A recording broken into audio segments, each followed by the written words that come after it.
Hi friends, அனைவருக்கும் வணக்கம். எல்லோரும் எப்படி இருக்கீங்க ஃப்ரெண்ட்ஸ்? நல்லா இருக்கீங்களா? இந்த வீடியோவில் ரொம்பவே ஈஸியாக இருமலை ஒரே நாளில் சரி பண்ணுறதுக்கான ஒரு வீட்டில் இருக்க பொருளை வச்சு செய்யக்கூடிய ஒரு டிப்ஸ் பார்க்கலாம். ரொம்பவே ஈஸியாக செஞ்சிடலாம். அதோட ரொம்ப யூஸ்ஃபுல்லும் கூட, கொஞ்சம் புதுசாகவும் இருக்கும். இப்போ வாங்க வீடியோக்குள்ளே போகலாம். அதுக்கு முன்னாடி நம்மளோட இந்த சேனல் நீங்கள் இப்போ தான் ஃபஸ்ட் டைம் பார்க்குறீங்கன்னா, நம்ம சேனல் பிடிச்சிருந்தா மறக்காமல் ப்ளீஸ் ஃப்ரெண்ட்ஸ் சப்ஸ்கிரைப் பண்ணிக்கோங்க. அதோட பக்கத்தில் இருக்க பெல் பட்டனையும் ப்ரெஸ் பண்ணிக்கோங்க. இதனால் புதுசாக எப்போ வீடியோஸ் அப்லோட் பண்ணாலும் உடனே உங்களுக்கு ஒரு நோட்டிஃபிகேஷன் வந்துடும். நம்மளோட எல்லா வீடியோஸையும் நீங்கள் மிஸ் பண்ணாமல் உடனே பார்க்கலாம். இப்போ வாங்க இது எப்படி செய்கிறதுன்னு பார்க்கலாம். முதல்ல ஒரு கொட்டை புளியை எடுத்துக்கோங்க. அந்த புளியை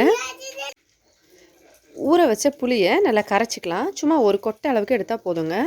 அந்த புளியை கரைச்சிட்டு தண்ணியில் அந்த தண்ணியோடவே இப்போ நம்ம எந்த அளவுக்கு தண்ணி எடுக்கிறோமோ அதே அளவுக்கு ஈக்குவல் குவான்டிட்டியில் கரும்பு ஜூஸ் இருக்குது இல்லைங்களா? இப்போல்லாம் எல்லா இடத்துலையுமே கரும்பு ஜூஸ் ரொம்ப ஈஸியாக கிடச்சிருது, கடைகளில் விற்கிறாங்க.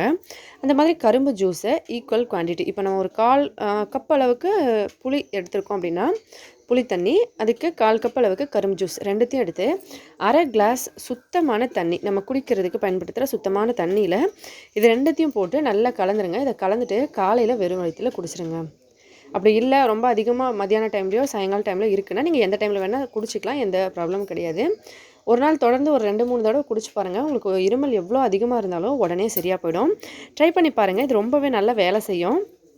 நிறைய பேர் யூஸ் பண்ணியிருக்கோம். நாங்களும் வீட்டில் ட்ரை பண்ணியிருக்கோம். ரொம்ப நல்லா வேலை செஞ்சுருக்கு. ட்ரை பண்ணி பார்த்துட்டு மறக்காமல் கமெண்ட்ஸில் எப்படி இருந்ததுன்னு சொல்லுங்கள். வீடியோ பிடிச்சிருந்தால் லைக் பண்ணுங்கள், ஷேர் பண்ணுங்கள். மறக்காமல் நம்ம சேனலை சப்ஸ்கிரைப் பண்ணிக்கோங்க. மேலும் இதே போல் இன்னும் பல புதுவிதமான டிஃப்ரெண்ட்டான வீடியோஸ்லாம் பார்க்குறதுக்காக ஹெல்த்தியாக சாப்பிட்டு சந்தோஷமாகவும் சேஃபாகவும் பத்திரமா வருங்க. அடுத்த வீடியோவில் பார்க்கலாம். நன்றி, வணக்கம்.